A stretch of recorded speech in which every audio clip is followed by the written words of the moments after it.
Hi, everybody. I'm Brittany Lewis, a breaking news reporter here at Forbes. Joining me once again is my Forbes colleague, staff writer Zach Everson. Zach, thanks so much for joining me. Thanks for having me back to once again discuss foreign workers at a Trump property.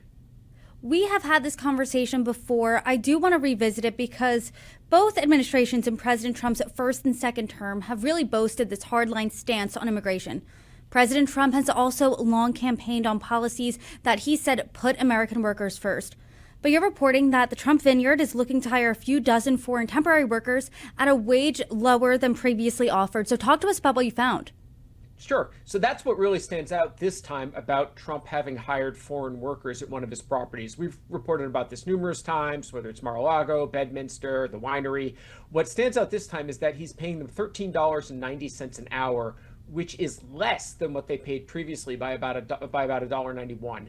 Now, the reason they're able to do this is that Trump's Labor Department recently enacted a rule that allows for recalculating the wage you can pay these foreign workers who get these visas. So what you've got here is that in October, Trump's Labor Department enacted a rule, lets companies pay less, and then you've got in December, Trump's company offering lower payments than what it had previous years. And I said this at the top of the conversation, that this is a conversation that's similar to ones you and I have had before. The Trump Organization has a years-long history of hiring temporary foreign workers. Talk to us about it.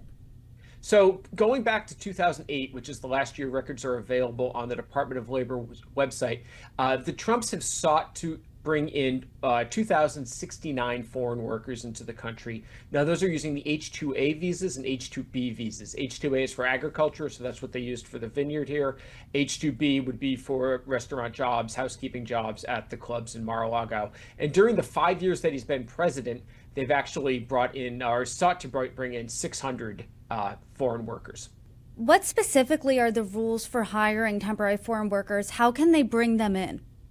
So it's a bit of an arduous process. They have to get approval from the Labor Department and showing that, first of all, these jobs they offered to Americans, they couldn't get any Americans to take them. And second of all, that offering these jobs to foreign workers will not depress the wages of Americans.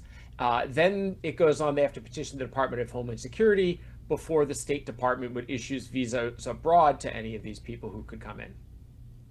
Republicans and critics have often argued that if you offer someone who is an immigrant a lower wage, that actually hurts an American worker because businesses would be incentivized to hire the person that they can pay a lower wage to. Does offering this lower wage help or hurt American workers in general? Great question. Two different thoughts on that. The Labor Department said that it would overall lead farmers to generate roughly $200 million in annual economic benefits, largely because by lowering what they have to pay these workers, they can hire more of them and they can get more labor done for the same amount of money. The Economic Policy Institute, which is a nonprofit, though, it calculated that this methodology could reduce the total U.S. farm worker pay by about $3 billion a year, which is roughly 9% of their total wages. And the United Farm Workers also weren't having this. They sued the Department of Labor shortly after it enacted this rule, stating that it violated federal law.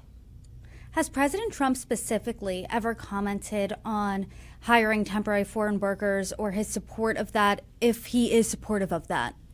Well, Donald Trump has, at this point, pretty much commented on everything possible.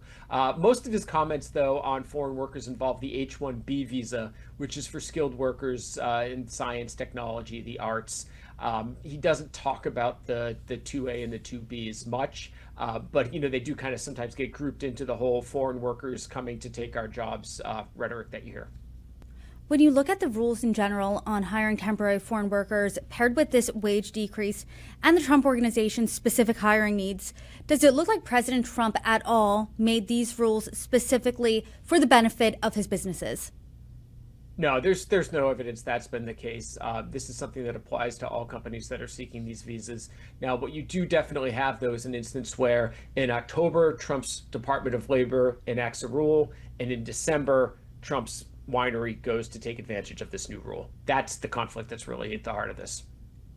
And you and I always talk about this, right? When we're talking about a story, we say, how does this piece fit into the larger puzzle of X, Y, or Z? So I'm curious how this piece on the lower wages than last time when it comes to these temporary workers, how does that fit into the piece overall of President Trump's immigration policy? Well, I mean, you've got this example of him bringing in foreign workers to the country, and you've got the Economic Policy Institute arguing that by him doing this and all these other companies doing it, it is depressing U.S. wages. So you've got President Trump out there, foreigners are lowering your wages, and here you've got a situation where the Trump organization might be working to do such a thing. Well, Zach, per usual, I always appreciate your reporting. Thanks for joining me. My pleasure. Thanks for having me.